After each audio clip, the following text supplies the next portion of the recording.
As you see, this is a time that we come together and do corporate prayer request and praise. But we also here lately been given an update on how we're doing with the pastor search team. So I just wanted to let everybody know. We are making pretty good progress, but remember, it is just that a process, right? So we have recently had the first round of interviews. We're going to meet tomorrow for another time to finalize our follow-up questions to those that are going to make it to the second round of interviews, which we'll be doing very soon. So just wanted to give you an update and continue to ask you to pray for our unity and our search team as we choose candidates during this process again. If you have any more questions around that, Christine is our chairman of that committee, as well as a few of us would be glad to offline answer any questions that you might have about that. But just want to give you a quick little update. Please stand. I'm gonna read from Ron 31:6. Be strong and courageous. Do not be afraid or terrified because of them. For the Lord your God goes with you. He will never leave you nor forsake you.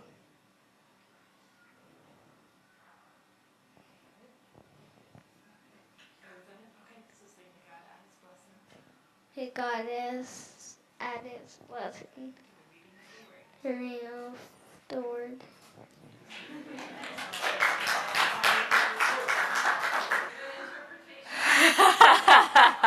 I have an ear for it. Oh man. Well, thank you everybody for being here today and for all the wonderful participation. We have the joy of having a guest speaker today. His name is Darren Sweeney. He's related to Melissa, and she will give you the exact breakdown of how, but she's back in the nursery today. But he is working with Hope 61, which is an organization that helps empower local grassroots movements to fight human trafficking. And he works in an office here at our church. That is how much we believe in and support this work.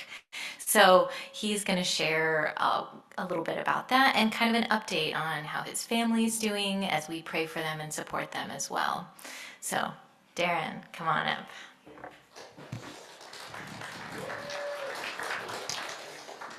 Thank you, everyone. All right, you can hear me? So Melissa is my uncle's cousin's roommate's... No. Third cousin removed. No, she... let's see. Her brother married my wife's sister. So, her brother is my brother-in-law. Her sister-in-law is my sister-in-law. So it's always kind of fun to explain. Hold on just one second here. There we go. So, as they mentioned, our family has been on quite a journey. So, both my wife and I grew up in Port Angeles. Started dating in high school and went to college and got married after college. We have 3 wonderful daughters. This is a few years ago. Our youngest just graduated from high school this weekend. She'll graduate in a couple weeks with her AA. Makes me start to feel old. Because I'm not old enough to have all my kids have graduated from high school, but we lived in Sequim, and I worked in banking. My wife was a children's director at Dungeness Community Church, helped them rewrite all their policies and procedures regarding child safety. And because of a short-term mission trip they asked us to go on, the Lord called us to go live and work in Mozambique. I heard a rumor there's a family here from South Africa. I would love to touch base with you guys at some point because we spent time there as well. So that was quite a journey in and of itself, just kind of going through wait a minute, are we going to move our family, our little kids, this far away from everything that we knew, everybody that we knew, into a culture we didn't know, a language we didn't know. And so we, after having that time to process, ended up moving there in 2017. And Olympic View has been a part of our journey that entire time. Lived there for about a year. Just really started to feel like God calls us to not be comfortable. And I think so often it's easy to just sit in the comfort and not challenge ourselves. But as we went, and as we were there, ministry was going really well. But one of our daughters became really sick. And so we ended up having to come back to the United States. And it was around the same time as Sean and Kate came back to the United States. And so we knew each other beforehand, but we kind of followed along each other's journeys at that point and spent more time together. And during that time, we were only in Mozambique for about a year, but during that time I saw human trafficking. And I heard stories about things going on, and it was something that I knew had been a problem in the world, but didn't realize just how big that problem was. So when we came back, we felt like the Lord hadn't healed our daughter, and unless he did, we were not going to be able to move back to Mozambique. And so I just wanted to learn about all the ministries of One Mission Society was the mission organization that we're with. And as I went to learn about the different ministries, one of them was Hope 61. And this is the Human Trafficking Prevention Ministry. And I actually went to take one of their trainings to learn about it. And as I sat there, I realized this is what I saw. I realized how big the problem was and thought, I can't not do anything about this anymore. And so at that point, after coming back and just going through the journey with our daughter, it was about a year and a half in and out of the hospital. At some point, staying in the hospital. And towards the end of that is when I joined on with Hope 61. So I went to this training, and they asked, after I went through the training, I set up a call to ask some questions to the director and the associate director. And afterwards they said, "Are you done?" I said, "Yes, you've answered all my questions." And at that point they asked if I would join and be a part of the leadership there. So we had the international experience. I used to be a banker before the Lord called us in ministry. So not just a banker, but I was a bank manager. So management experience. So they asked if I would join on. And so in 2019, started with Hope 61. Now the first question everybody asks is, why is it called Hope 61? And it is based on Isaiah 61. I'd have Boaz read this if he was up here, but the Spirit of the Sovereign Lord is on me, because the Lord has anointed me to proclaim good news to the poor. He has sent me to bind up the brokenhearted, to proclaim freedom to the captives and release from darkness for the prisoners. So Hope 61 was started because of a similar situation to mine. There was a woman who, her and her husband served in the Philippines for almost 20 years, and they saw human trafficking. They came back to the U.S. to retire, and it was around the time in the 2000s when people started talking about human trafficking. And she realized we need to have a response to that. I was going to say too, I was going to start my timer. You know, you mentioned when a pastor takes a drink of water. I've also heard many pastors, once they say in closing, you know it's still about 30 minutes more. So I am paying attention to the time. So human trafficking, people hear that term, it's used a lot. I think most often we think of sex trafficking. That's kind of what people think of the most now when we hear that term. Unfortunately, that is one of the largest forms around the world. I've been in places, this was a street is this streamed? Is this service streaming? Okay. This was in a security risk country that our trainings were illegal. And this was just the block around our hotel. And I cannot tell you how many girls there were that are just tugging on your arm as you're walking around, asking, the only English word many of them knew was massage. And here's another country I was in. This was on a roundabout, and I asked them, we had to go around the roundabout 3 times so I could get a picture of it. But a billboard hiring for people to come work in another country. And some of these companies are real, some of them are not. And this one that specifically was looking for females between 21 and 40, pretty sure that was not a real company. Many of them help you get your passport, get you out of the country, and then they're not seen from again. The way the laws are in some countries, even if it is real, once you get there, if the host family is not honest, then it can turn that way as well. So we talk a lot about that in our trainings, especially in certain countries. Here's another, in one of the countries, you see all these people wearing matching outfits. So I'm coming in on the airport and I see this, and so many people are so excited about these jobs, and of course it seems real because they're all wearing matching uniforms and you just don't know.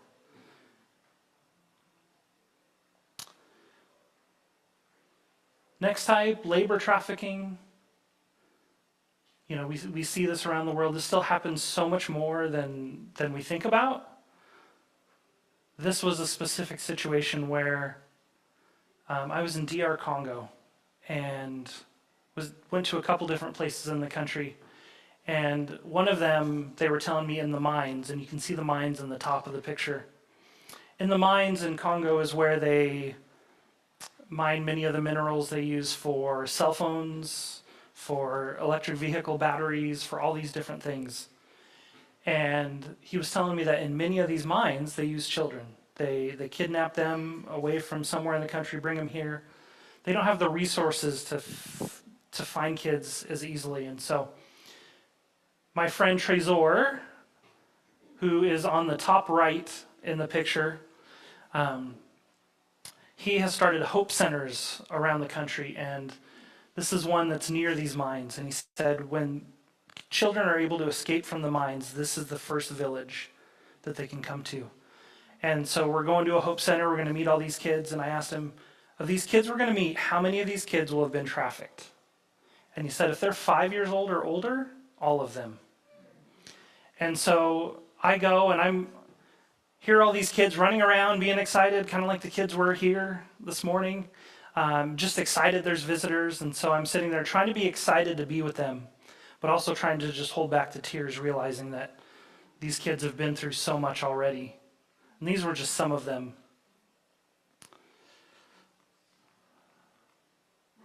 Organ trafficking is another common thing. The actual term is trafficking people for the use of organs, but just to keep it simple, we do organ trafficking.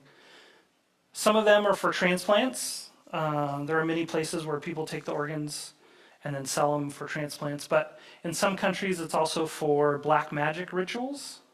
So I have this picture up here because my friend on the right, Lucas, this was in Mozambique, and in many places that have black magic rituals, they believe that for albinos, for some reason theirs are special and have special magical powers, and so they really have to be careful and look out. Child soldiering. This is one we don't really think of very often, but it's still very common. This was, and I understand now how awkward this photo is. Here I'm smiling and I'm taking a picture with a former child soldier who's not smiling. But this was one of the trainings that we did, and afterwards this gentleman came up and talked about the fact that he had been a child soldier. I even have family members. I have a cousin that married a Ugandan man that as we got to talking, his dad had been kidnapped and part of the army back in the day in Uganda with the rebels. And then when he escaped, he helped the government fight the rebel army. And they actually went to his village and killed most of the people, the rebel army, because they were so unhappy about it. Here's another picture. This was from Colombia. We went and have been there multiple times. We do trainings to help people understand how to prevent human trafficking in their communities. But we also train trainers. We look for people that want to learn how to do this so they can continue to go out in their countries. Because I'm pretty limited on how far I can get, as well as the rest of our staff. But if we can train Colombian trainers, then they can continue to go out and reach Colombians. And the reason I brought this picture is child soldiering is one where many countries I go to, and I'm talking about the different types, people just feel like, well, that doesn't really count. We don't have that here, so let's move on. And we always talk about, but you need to know how to pray for people, or if you meet people that have been through that, to kind of understand it a little bit. In Colombia, that was one of the places where they had so many questions because of the cartels that recruit so many children. Some places they're just kidnapped and there's not a whole lot you can do. In some places like Colombia, where they do have the cartels and they're recruiting kids to come work for them, they had so many questions. And how do we stop this? And here in our church, we have a girl that likes this guy who's a part of the cartel. And so there are all these things that it just hits different. It feels like so many countries I go to, I've done this a while now, but I still learn so many things. And there's still things that shock me when I hear stories that I hear. All right. So the next question is, how big is the problem of human trafficking? Why do we need to have a response to this? If you've heard me share this before, you can't answer. Sorry. Christine, I saw that. How big of a problem do you think human trafficking is around the world? How many people are trafficked every year? Well, millions? That's a lot. What do you guys think? If you had to put a number on it, and you haven't heard me say it, what do you think? Every year. 800,000? Okay. For millions? Back. 70 million? That's a lot? Not quite. That is a really good guess. But they estimate over 50 million people are trafficked every year. Just to give you an idea, the population of Canada is last I heard, about 34 million. So about 50 million people in the world today. It is the second largest illegal enterprise in the world now. It has overtaken drugs, because drugs you can sell one time. A person you can sell over and over. Arms is the only business that's still larger. And they say it makes over 236 billion every year. And that is billion with a B. So these are the things that I feel like so often we just don't know about. I didn't know about before really kind of digging in and starting to look into this. Just how big of a problem this is in our world today.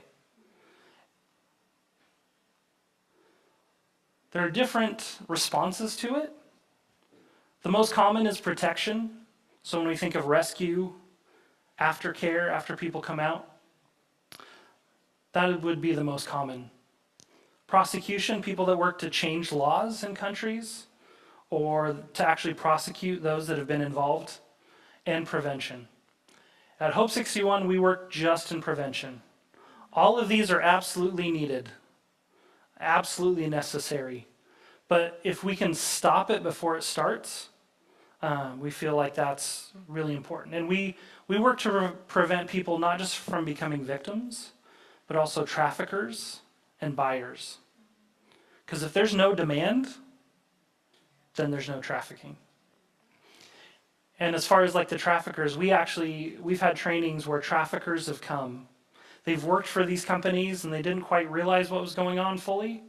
After taking the training, they realized, okay, now that we know what's going on, we're not only not going to do that anymore, but we want to know more about this Jesus that you talked about in this training. And so our trainings are actually meant for believers, churches, But in our trainings, many people come, especially in some countries. If there's a lunch there, people come just to see what's going on. And so we share the gospel in every one of our trainings. So we've reached over 40,000 people trained in our one-day training and Engage, with over 30 countries represented. So we haven't been to over 30 countries, but sometimes there's people that come from other countries while we're doing it somewhere. So I just got back from the Philippines a few weeks ago for my third trip there in about a year and a half. As I mentioned, Hope 61 started because of the Philippines. When it first started, they tried to start ministry there, but the Philippines wasn't ready and Hope 61 wasn't ready. They hadn't figured out kind of how to do what we do now. And the thing is, in the US and other places, we don't realize that we need a solution to the problem until we realize that there's a problem. And when I went, and I was there in January in the Philippines, and in doing research, I found out this story about there was a Chinese spy who had fake Filipino documents and had become a mayor of a small town. And while she was the mayor of this town, started trafficking people to do online scams through emails, sometimes through phone calls. She had 800 people that she was trafficking that were trapped inside these buildings just doing these scams.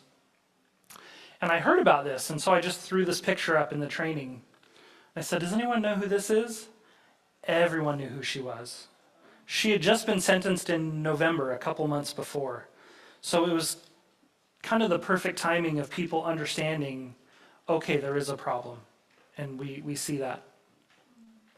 And also found this report that had been done by IJM, if anyone's heard of International Justice Mission. It's another anti-trafficking group. They work more in the rescue area. But this was something that when I first saw this, I had to dig deeper into the report to make sure I understood it correctly. That it all happened in 2022. But in 2022, just in 2022, almost 500,000 Filipino children were used to create online material. Inappropriate online material. Inappropriate if they were adults, much less children.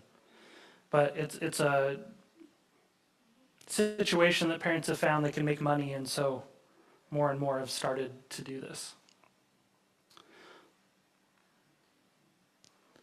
Back when I first started, people asked, but does that happen here? And this was in 2019, so I just Googled. I look back and I'm thankful nothing else showed up. I probably shouldn't have searched this way, but I just put Clallam County prostitution. I just wanted to see. And I found this article from the year before where, if anyone has ever seen To Catch a Predator, it's a news show where they catch people trying to connect with underage minors for not good purposes. They did something similar here in Clallam County, and actually was able to sit down with one of the detectives and ask him about it. And he said he was so against it because he thought, we're just going to bring people over from the I-5 corridor. There's no one around here. Well, they arrested 10, and if I remember correctly, I think 9 of them were from Clallam County, and 1 of them was from Jefferson County. And he said the only reason we stopped at 10 was because we didn't have the manpower to arrest all the rest of the people. So there were more. So it does happen here. I just spoke in Everett last week, and the Everett police had just arrested 2 people that were using teenage girls. So all that to say, it happens around here. It's just more hidden. I was just talking to Warren earlier about doing trainings internationally is so different because you start to talk about these things and people see it. It's not as hidden as it is here. Where here we talk about these things and so often we have no idea that it's happening. There's actually, as we've done research, there's a group in Clallam County that traffic, and currently it's happening, traffic people from, I believe it's a mountain area in Guatemala where they don't even speak Spanish. There's a completely different language. And so they bring them here because even if they escape, they can't communicate with people. And so they found one, and somehow they figured out what language it was, and they had to fly in an interpreter from a different state to be able to communicate and figure out what was going on. So what we do is, our goal is to help people find out how to use their own gifts and skills and talents, to reach out to people that are vulnerable and bring them into community, earn the right to share the gospel, show the love of God in a real tangible way. This woman right here, I got to meet on my very first Hope 61 trip. Her name is Justine. She was wearing this beautiful dress. Well, she was someone that was a single mom, couldn't support her children, so was about to go work for one of these companies in a different country. And this is her pastor, Fred, also on the couch with her. And he told us, normally I would have just, when she came to talk to me, I would have prayed for her and sent her on her way. But the same day she was getting her passport, he was in a Hope 61 training. And so when she came to him, he started asking questions. And they were questions that she didn't have the answer to. And as they started digging deeper, they realized this company was not real and she was about to be trafficked. She learned how to sew. And so this dress that she had on, she had made that dress. And so she had learned how to sew, was able to support her family, and then now was teaching other young women how to sew and how to make clothing as well so that they wouldn't be stuck in the same situation. In the Philippines, I'd like to take credit for this as far as Hope 61, but this happened before Hope 61, before he had gone through a training, but it just really encompassed the things we tried to train to do. This is Pastor Marr. He's the president of a denomination, and actually the president of the denomination that Bill and Joyce Oden, that started Hope 61, that they started in the Philippines. During COVID, he had tried to figure out, how do I reach people right now? Churches were shut down. So there was this huge field behind his house. And he realized, you know what? I'm going to start a church out here. I'm going to start preaching every Sunday. And people just started showing up. And in the Philippines, there's a lot of Catholic people. And I was able to talk to many of them after I went to this church one Sunday and asked, how did you come to know the Lord? And they said, you know, I've gone to church for years, but it wasn't until we started coming because we just missed being with people. And the government was okay because it was in an open field and they were able to spread out. But after coming, that's when we started a relationship with Jesus. And then he also figured out how to take care of chickens. He has this chicken coop, buys and sells chickens. He teaches other people how to do it so that they can make a living, and then even allows them to keep their chickens there. Allows college students that are studying agriculture nearby to come and study there. All opportunities just to share about Jesus with them as well. This is Blessed Furniture. Also on my first trip, it was to Uganda. I got to hear this. This was started by a man who had his own business. He made furniture, sold it. And after hearing about this, he thought, you know what, I'm going to start a second business that's just to train people how to make furniture. They started out, it did really well for a little while, and then it dropped off. Because how often do you need a new bed or a new couch? And so they started figuring out, let's make bowls and cups. And I actually have a couple in my office. They even make silverware out of wood. I don't think it's actually really useful, but it looks cool. It looks cool. But while I was there was also this Muslim woman in the back sitting there, and right in front of her, so I know that it's true, because they said every day she comes and to spend time with us, and every day we tell her about Jesus. And she just kind of smiled, and they said she hasn't accepted Jesus yet. And during the pandemic, she had to move back to her original village, so I don't know whatever came from there, but I know there were seeds planted. So since starting the journey with Hope 61 and even with Mozambique, things had gone pretty well in our lives. And then during that time, started with Hope 61, our daughter became really sick. She almost died a few times. And then, especially after joining, not just joining, but in 2021, the director stepped into a different position and asked if I would step in as the director. And so we had planned our first trip, and just days before going on that first trip, my mom became really, really sick. And just kind of out of nowhere, she'd had cancer, had started chemo, there were other issues, but so we had to postpone the trip. So this was April of 21, we postponed to November of 21. Took them a few months to figure out what was going on. And during that time, even once they figured out what was going on, she got better, but she had started down the dementia road, but it really pushed her farther along. And so since then, I really had to take care of her. She was divorced, I was her only child, and especially as the dementia got worse, I really had to step in and make a lot of decisions for her. And she just passed away in June of this last year.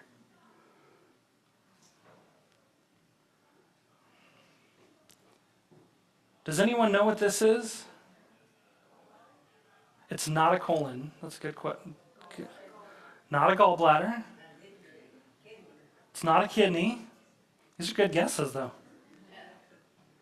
This is a spleen.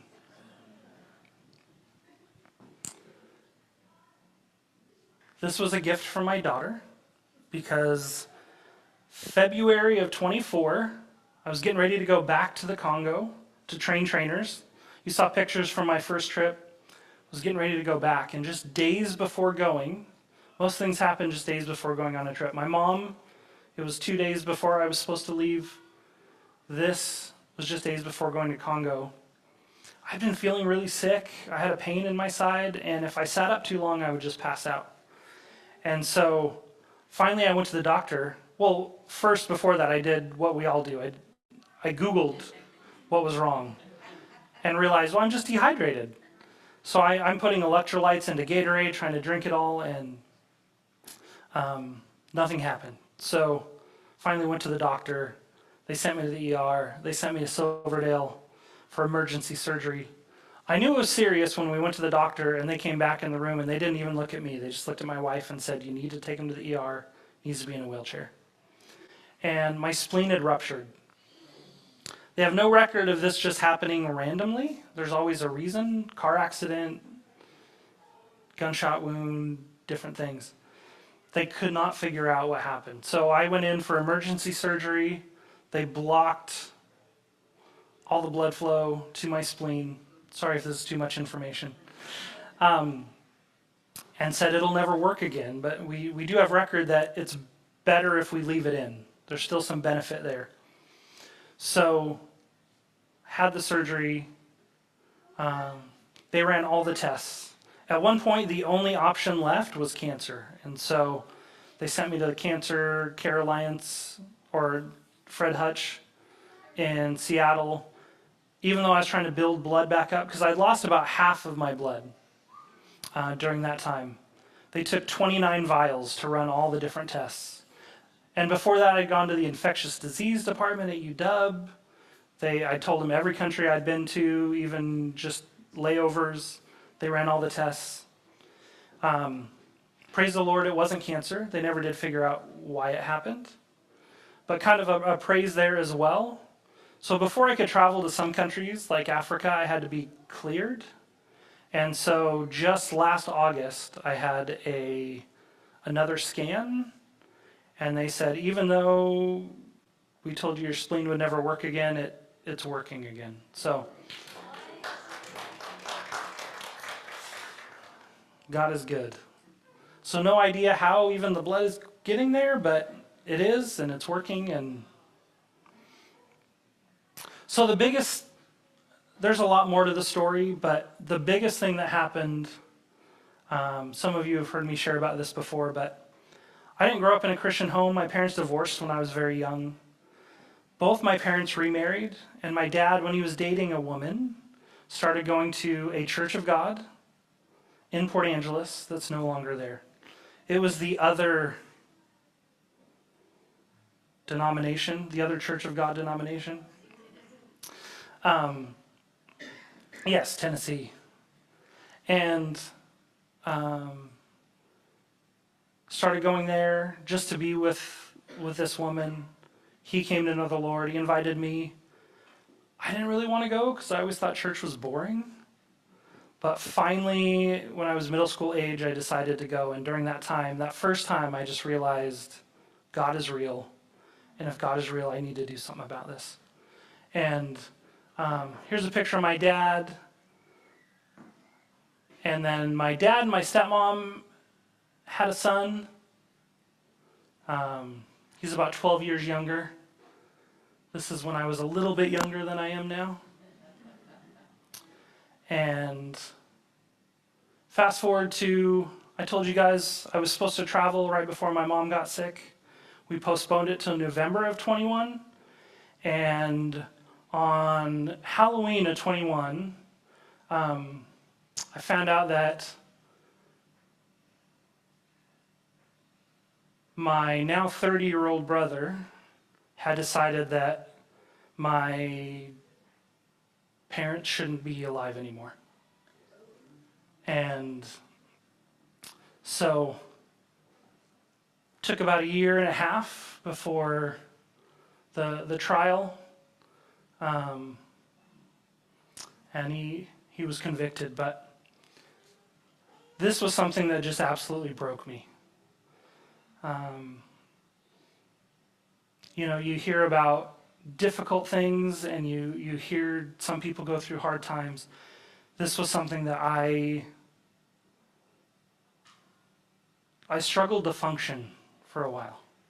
You just try to get through every day, and just my prayer every day was, Lord, just get me through today. And that's the end of my story. It actually isn't. Say something? I had a little experience with human trafficking, and I want to share it. Make it short.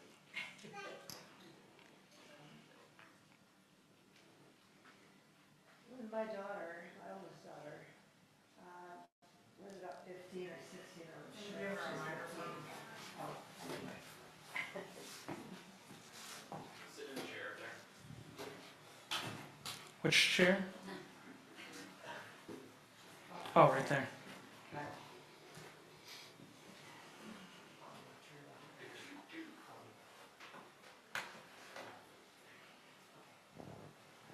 Thank you.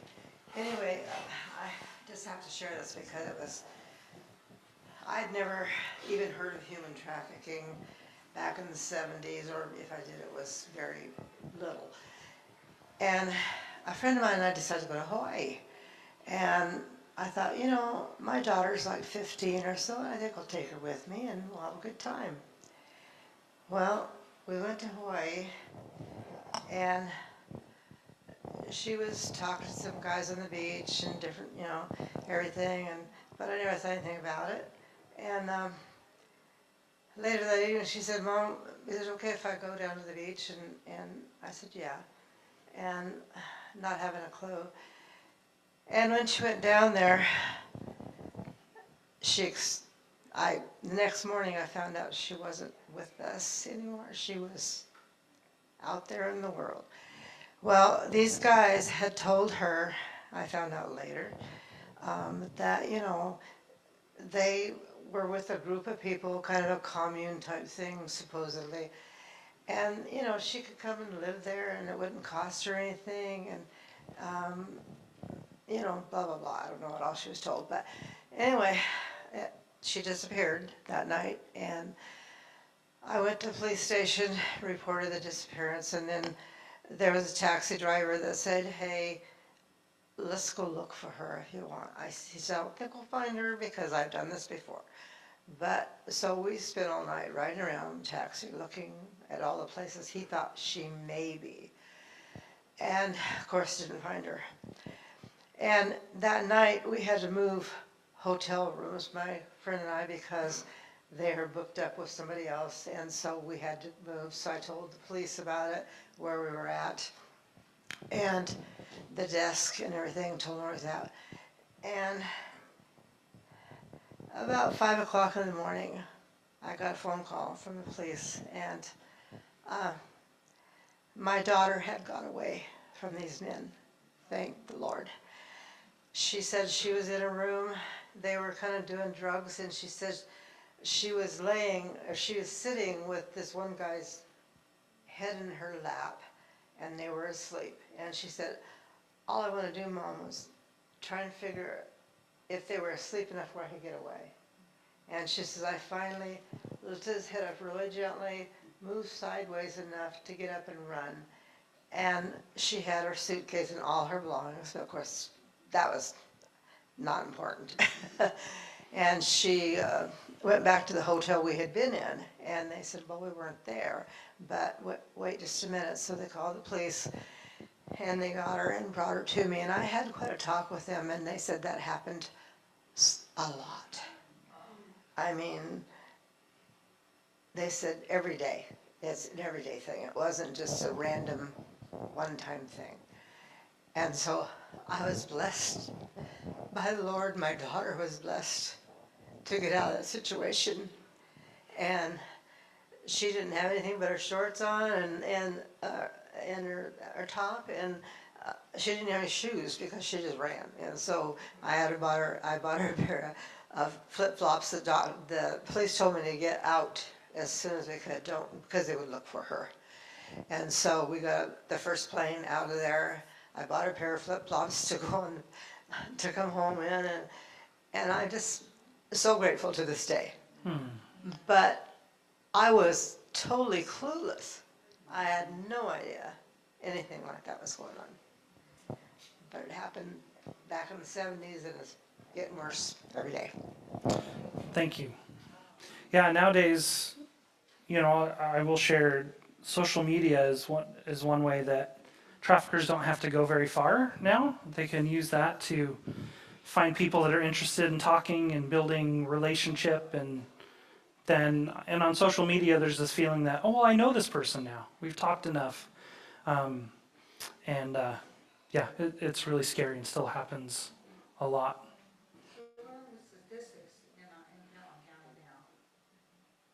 What are the statistics of how often it happens? I haven't found any good statistics for Clallam County. I haven't found statistics itself. I've heard individual stories. I know that it's happening. I see quite often, even on Facebook, people saying, hey, my child ran out in the middle of the night. They were talking to someone on Snapchat, and then now they're gone. There was just a situation actually a few months ago where there was a woman, or a girl in Port Angeles, and her and a friend of hers were trafficked to Tacoma and Seattle-Tacoma area, and they were able to find them and help get them out. But it is happening, but I haven't seen statistics as far as how much, or even estimated how much is happening here. Absolutely. Absolutely. I did also want to share, though, I know it's hard to share my story. It's hard to hear a lot of the things that happen, but hindsight is always really good. And to be able to have gone through these things, the Lord has used that. There's people I've been able to talk to. When you've been through something really hard, it may be something different, but when you hear someone else who's been through something extremely traumatic, tragic, there's kind of this, you're a part of a club that you never wanted to be a part of, but there's this, okay, you understand. And the Lord has been able to use that. When I first came to know the Lord in that tiny church that's not there anymore, the very first verse that I ever memorized was Isaiah 40:31. But those who hope in the Lord will renew their strength. They will soar on wings like eagles. They will run and not grow weary. they will walk and not be faint. And sometimes this looks a little different. I mean, I look back on my journey and I have definitely been weary. There have been times that I've been exhausted, but the Lord has continued to give me strength to make it through each day. And then the last one I take comfort in was the one that the mighty Boaz read for us this morning. Be strong and courageous. Do not be afraid or terrified because of them. For the Lord your God goes with you. He will never leave you nor forsake you. And this is something that I've had to hold on to. And I know when we're going through really hard times, it's easy to feel like, to ask the question, where is God?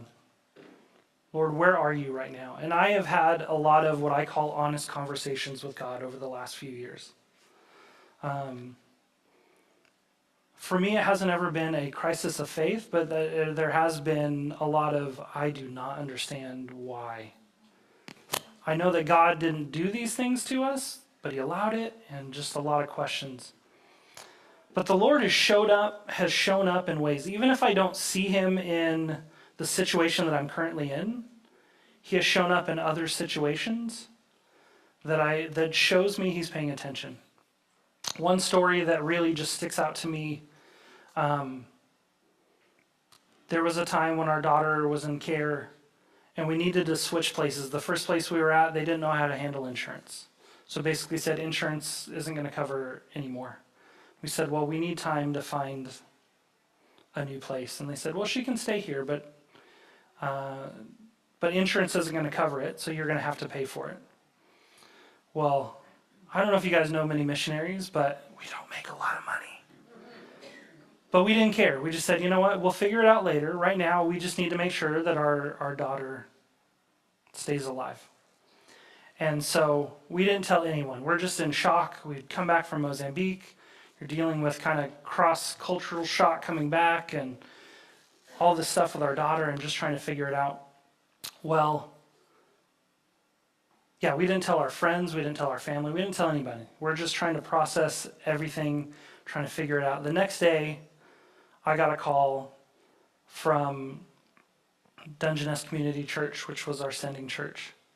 And they said, we just wanted to let you know the wood cutting ministry found they had an extra few thousand in their budget, which was the exact amount that it was going to cost us. And they said, and they thought of you guys. They wanted to give it to you guys. And the Lord provided the amount that we needed, which was way more than we had. But for her to be able to stay, to finish so we could find better care for her. And that was one of those things that I just held on to. And I said, you know, I don't see him right here in the situation with my daughter right now. But that shows me he's paying attention. And if he's paying attention to that detail, then he knows. And he's right here with me. Even if I don't feel like he's here with me, he is. And so I just want to encourage you, when you're going through really hard times, don't forget that God is still there with you. And he loves you. And looking back, it has been really hard. There's still a lot of questions that I have that someday I'll be able to ask him. Questions that I don't have great answers to. But I do know, looking back, he has been with me every step of the way and has helped guide me through. So I just want to leave you guys with that encouragement through all the hard stuff, that he's still with us. If you would like to hear more about Hope 61 or even just about our journey, I do have a sign-up sheet out on the table just outside the office. Put your name, phone number, and or email address. Would love to meet with you guys.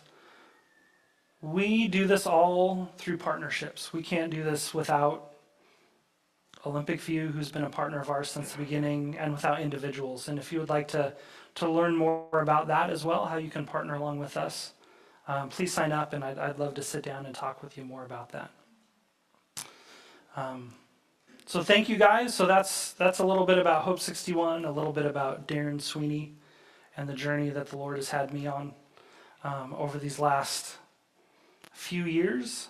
It hasn't always been easy, but God is worth it. So with that, now we will move on to communion.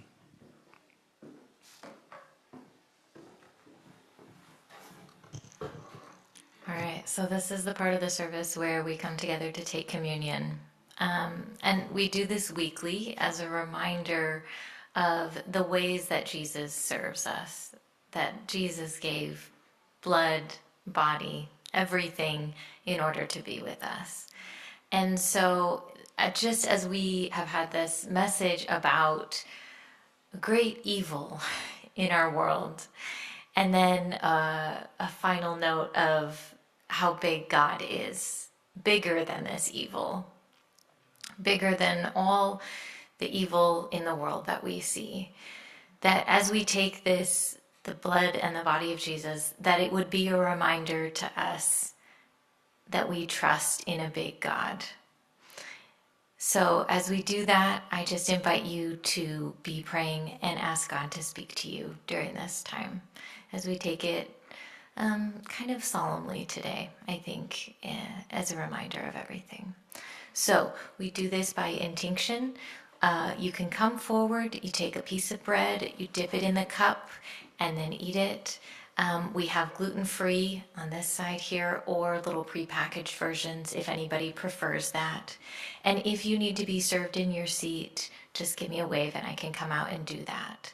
But this table is open to everybody. It is Jesus's table. We are the servants and friends that actually do the physical serving, but Jesus is the one who is welcoming you. So come as you feel led. So for our benediction today, I'm just going to pray, because that's what's on my heart. Father and Mother God, you who are our holy parent, who is so good, as we sang this morning. Sometimes it is such a struggle to believe that you are good, to believe that people made in your image can be good. And we see Darren, your servant, operating as your hands and feet in the world, bringing a message of hope and protection, and that message spreading through other people, then passing it on. Jesus, help us to see the good in the world. Help us to also see the evil, and that you would guide us in what we should do to fight it, that you would speak to each of us individually through your Holy Spirit, and we would listen to what our part in this is, God. But at the end of the day, that we would see the good that you are doing in the world, and we would trust in you as a good, good God. In Jesus' name, amen.